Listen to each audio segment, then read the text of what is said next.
Hey, so I just wanted to share with you guys some things that are just coming up in my awareness. And so you guys know that I'm going through some pretty significant human stuff right now, right? My mom's got leukemia, which was in remission, and now it's come back.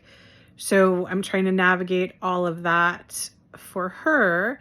So, and we're bringing her from one province to another province, bringing her back, so lots of pieces up in the air, finding a doctor for her, finding healing for her, finding treatments for her, a lot. And I want to thank you guys so much, because there were so many people that sent me emails and messages about alternative cancer treatments and options. And thank you guys so much. If you have any other contacts in Canada, especially, or any other ideas that have been successful, then please keep sending it to me. I'm going through it all and looking through it all, because I can tell you there's one thing.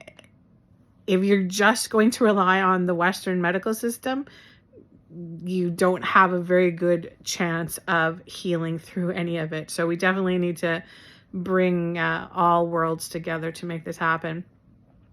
So you guys know that I'm going through this stuff. It's a lot of human experience. It's a lot of, high emotion, a lot of stress, and I'm doing my best to remind myself that when we go through these experiences collectively, so especially when there's other people involved. So like this is, my mom is the one who has the cancer, but I am going through this experience with her, right, for a reason. There's opportunities for both of us to grow and expand and awaken through these experiences.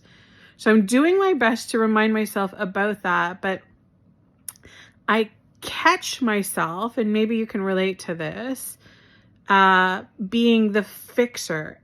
And so, when I tuned into my spirit team and asked them about this, like give me some guidance on this, some support on it, they talked to me about being a fixer. And so I would say that I am not a very passive person. So meaning, whenever anything is happening, if something comes up that needs, to be fixed or changed, or I get on it. I am not a procrastinator. I don't put things off. I am one of those people that would rather take care of stuff now than leave it. Does that make sense?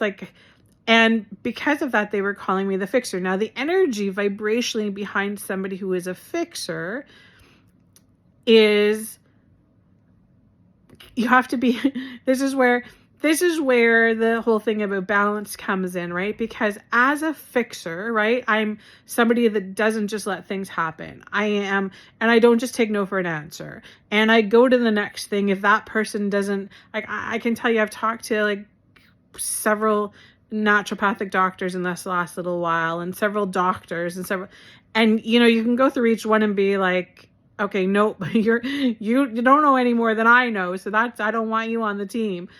You know what I mean? So and then you go to the next thing, but it's like this constantly taking action, constantly being like, okay, what's on my list now? What do I have to do next? What's my, right? And it's exhausting, because even though the intention there is good, right? My intention is to help my mom. The intention is to heal my mom. The intention is to help support her.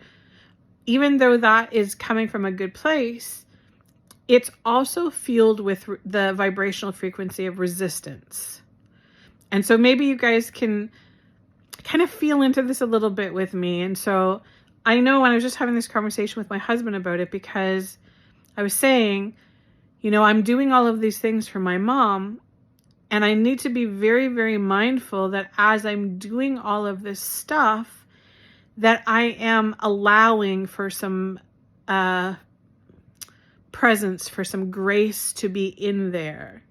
Does that make sense? Because I'm catching myself, being on the hammer of it, of being and vibrationally, when I feel into that, it's resistance, just simply it's resistance.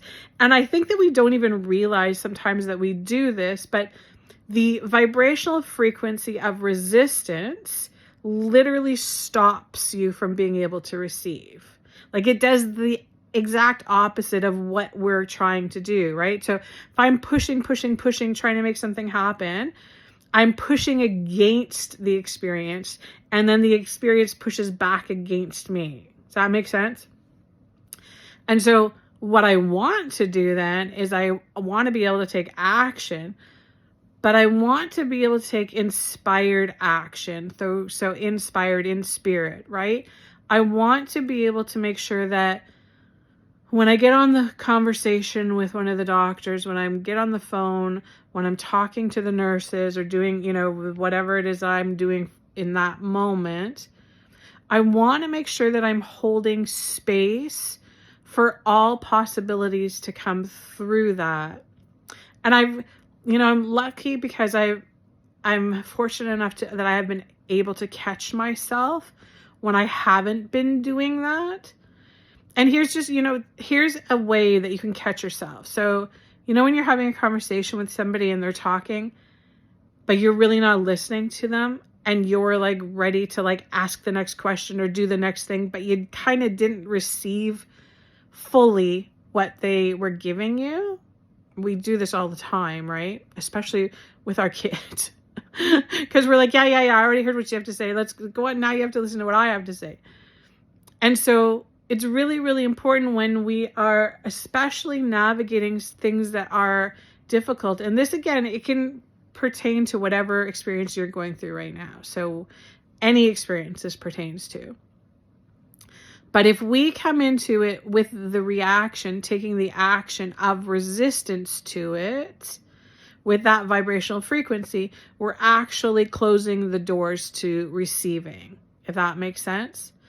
So instead, we have to, and really what we're doing when we do this is we're allowing our higher self, our soul energy, to step into the driver's seat. We're allowing that energy to be there to be able to receive the information, receive the guidance. Now, you may be saying to yourself, why doesn't my soul just automatically take the steering wheel? Why is it not automatically the one that is in charge, the one that is leading this whole thing? And that's a great question. I can give you this answer. Vibrationally speaking, when we talk about our soul energy, the soul, who we are, not this physical body, not the life, not the name, not the job, not the title, when we talk about that vibrational energy, just from a frequency perspective, it is a very neutral energy, right? So, and it's interesting because you think, when you have a really empowered soul, you're strong and you have that strength and it'd be very forceful. But a really awakened soul is actually very light energy, very light. It's not forceful. It's not demanding. It's not all-knowing. It's not know-it-all. It's not have all the answers. It's actually kind of the opposite of all of that. Our soul energy is very vast energy. So when we allow that energy to kind of step in, it's very open. And openness allows for transformation, right? So meaning that our soul can literally go into any experience and be good or bad. It comes out of it okay in the best way possible, if that makes sense to you. And what happens is most of the time when we're dealing with stuff, especially all this human stuff, and especially, the stuff I'm dealing with my mom, when we're dealing with this stuff from a human perspective only, right? That's that resistance. That's where that resistance, because then is my ego and my pain body, my human avatar that is, leading the way. And my personality in that, being an Aries, is very, very strong, very knee-jerk, very, I need to take action, I need to do this, right? That's the energy that's coming from those parts of me. And I'm realizing as I'm navigating all this stuff that when those parts of me are dominating things, I'm exhausted. So this is a really, really good indicator as to how often you're ego, pain body, your human avatar is like leading the way, as opposed to your soul leading the way. Because when you are not having your soul step in and do it through the soul's lens, you will find yourself tired and drained and stressed. And you guys are following me on this? Whereas if we allow our soul energy to step in and do this, then there's a lightness that comes with it. There's like a connection that comes with it. There's this, this vibrancy that comes with it. It's interesting because they're just showing me right now, all of the times when I do readings for clients, when I do, and, especially the mediumship reading. So when I would connect with the spirit world, right?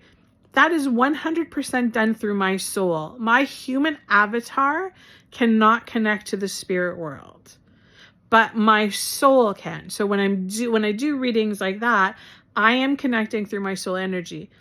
And that is why after I do a reading with a client, after we do a mediumship reading and I'm bringing through loved ones in spirit, connecting to angels and guides, when I do that, I don't feel tired after.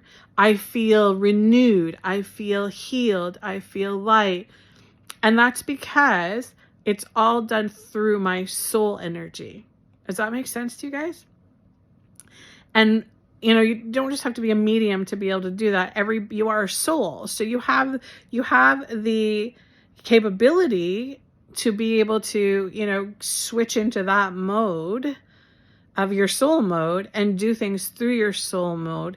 And they're saying, and that's the path of least resistance. That's the way we want to go. That will make things easier, right? We just have to be selective on the timing of it. That's the important thing, because we do need to, step up and sometimes use our ego, especially when you're navigating, your health and your wellness. And, if you're advocating for a family member like I am, you need your ego. It needs to come in there, but you also need your soul energy, because I need to recognize that if I go ego to ego with somebody, it's going to be disastrous. If I get on the phone with a doctor and I'm looking for some help, but I'm being, ego-based, it's not going to go well for me. So I need, though, to have the balance between the two. So you guys can see how it's such a, again, it's all about the balance when we're navigating through this stuff. But really pay attention. And because the reason why they wanted me to come up, they kept on showing me resistance, resistance, resistance. So what they want right now for us to do is that we want to have the recognition when we are using the frequency of resistance without recognizing that we're doing it. But I just told you guys all of the red flags that will show you, right? You'll be tired. You'll feel stressed. You won't feel like you're accomplishing anything. You'll feel like you're giving and not getting.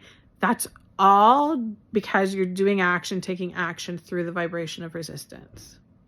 So what we want to do is we want to just open up a little bit. We want to do a little bit of surrendering. I know it's not the easiest thing to do. Trust me, I'm not a great surrenderer. But we want to allow that to come through so that our soul energy can step into the driver's seat and just, play with it a little bit. That's, it's very therapeutic when I come on and I talk to you guys like this, because I can take that moment, that pause to be like, okay, there's my soul. That's my soul energy. I recognize it. It's very soft. It's very light. It's flowing, opposed to my human avatar energy, which is very different, right? And so we need to be kind of like this, between the worlds. We need to be navigating between the worlds, and it's the way that we will get through everything in the best possible way. Some opportunities, you'll know, I need more soul energy in there. I need it to be more expansive. I need to see this from the big perspective. Other times, other moments, you'll come in and be like, I need to be my human avatar that gets shit done, right? So it's that balance between the worlds that we're going to be doing right now. And so just pay attention over the next little while. Feel into your energy. Does it feel like you're pushing against the experience, whatever it is? Does it feel like you're pushing against it? Or does it feel like you're like allowing, that you're like opening it up and allowing? That's where miracles happen. That's where magic comes in. That's where, you know, oh, I wanted that to happen and I was waiting and it just happened. That's where that stuff happens. It can't happen when we're pushing against it, right? Makes sense? Sending you guys huge blessings.